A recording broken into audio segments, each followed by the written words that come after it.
Namaste, guys. Christian Long, Life Enhancement Consulting, giving you a big and beautiful shout out.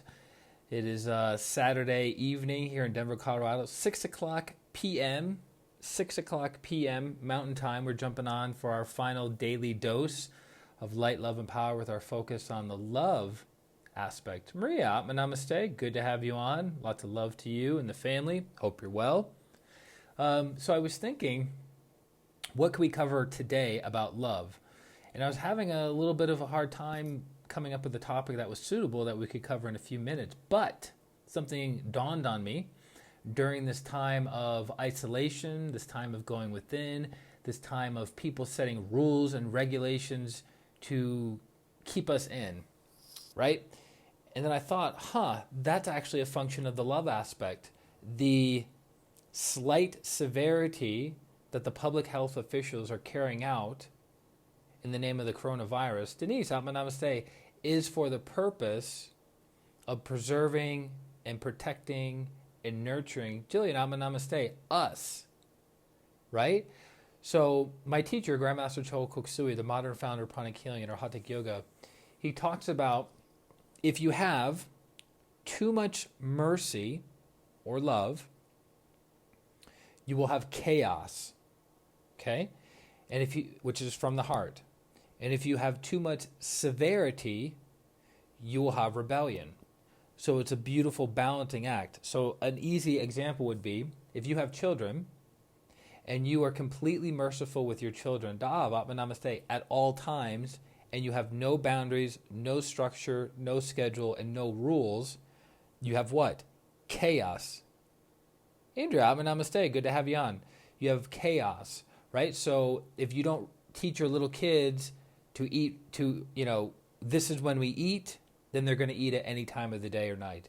If you teach them, if it doesn't matter what kind of sugar or salty or snacky foods they eat, they're going to eat the sugariest, saltiest things they can stuff in their little tiny mouths, right? If you don't teach them about stop, look both ways before you cross the street and then cross, and you don't teach them that simple skill, guess what? You have chaos and they just run out in the street, no awareness of their environment, and they end up getting hurt or possibly killed. So if you have too much mercy, Jeanette, Namaste, in a relationship with other people, you have chaos. Make sense? So too much love without balancing it with a little bit of severity and order, you have chaos. So on the other side of that spectrum, so you have less heart and more solar plexus, you have severity. So if you're too severe, what can happen? If you constantly keep putting more and more and more restrictions, more boundaries, more oppression on somebody, what are they eventually going to do? They're going to rebel. They're going to fight. They're going to lash out. So with what's going on within the world of the coronavirus that has impacted 199 countries around the world, we're currently at about 630,000 global infections with over 30,000 deaths and people who lost their lives. So societies around the world have put on restrictions and boundaries, Sarah, Namaste, in order to what? To preserve order, safety, and protection amongst the general populace. So I went out with a good friend of mine today, and we went to a Jewish bagel place, right? That's kind of what their gig is, what they're known for.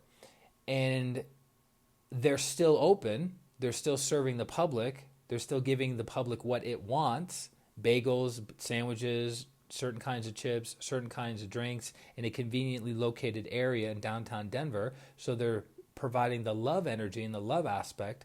But guess what? You can't sit and hang out, right? You can't enjoy your sandwich or whatever you get at that establishment. And when you're waiting for your food, you have to stand in certain parts of the restaurant that are designated so people don't contaminate one another. So they're practicing the love aspect, but they're also practicing severity. So they're practicing love and they're practicing solar plexus energy in order to have balance. So it's both. So if there was complete mercy of like, we love you and care for you no matter what, we trust that each and every one of you are going to make the right decisions for your own health and well-being and the health and well-being of those citizens around you, then guess what? You have chaos. Everyone's infecting each other. Everyone's getting each other sick, right? But what happens if we put too much restrictions on the coronavirus and we don't let anybody or anyone leave their house or leave a room of their house for any reason? No more socializing face-to-face, no more walks outside, no more going for coffees, even if you can't hang out there. You have complete and utter restriction and control. What's going to happen? People are going to rebel. People are going to fight back, right? So it's the same thing of what the coronavirus is doing with the economy. The economy has been slowed down globally in order to practice loving kindness and non-injury to the citizens of the world. But if you bring the economy to a complete and utter halt and nothing gets done and no transactions are made, people aren't able to pay their bills, people aren't able to fulfill their commitments, their promises, and their obligations on the physical plane, and then you have what? Rebellion. Lots and lots of rebellion around the planet, so that's also not good. So it's a balancing act. Mercy, severity must be balanced with each other. Does that make sense? So that's why I want to jump on and share with you guys tonight about the love aspect within each and every one of us, because we have this assumption that love is something, love has no boundaries, and that's not true. Love, though unlimited, you also have to have healthy boundaries. So it's a combination. Love and healthy boundaries. Loving, serving, giving, sharing with others, while also having boundaries within that. Okay? And the closer and more intimate people are in our lives, there's a tendency for our boundaries to disappear because we have greater sense of oneness with the people closest to us. So you'll notice that parents typically don't have a lot of boundaries with their children, and lovers typically don't have a lot of boundaries with each other because there's a higher degree of oneness and there's more love and there's less solar plexus energy. But in order to restore order, you have to have a little bit of severity, a little bit of solar plexus in your interactions with the people closest to you. Make sense? Awesome. So that being said, if I can assist you guys in opening and activating your hearts and cleansing and normalizing your solar plexus chakras, please let me know at ChristianRLong.com. You can schedule a distant pranic healing session with me directly, and we can work on those chakras and many, many other chakras to help transform your life and move you in the direction you want to go. And then that's it. So join us tomorrow. We'll be doing another daily dose of divine light, love, and power. Not sure what the focus is going to be, but, a little 5 to 7 minute nugget, if you will. And that's it. So thank you guys very much for sharing your time and energy with the group. May the good karma come back to you and your families many, many times. And I will talk to you soon. This is Christian Long, Life Enhancement Consultant, wishing you a beautiful day, a beautiful week, and a beautiful life. Annabelle, you're late to the party. Hopefully you enjoy the replay. Atma, namaste. Bye-bye.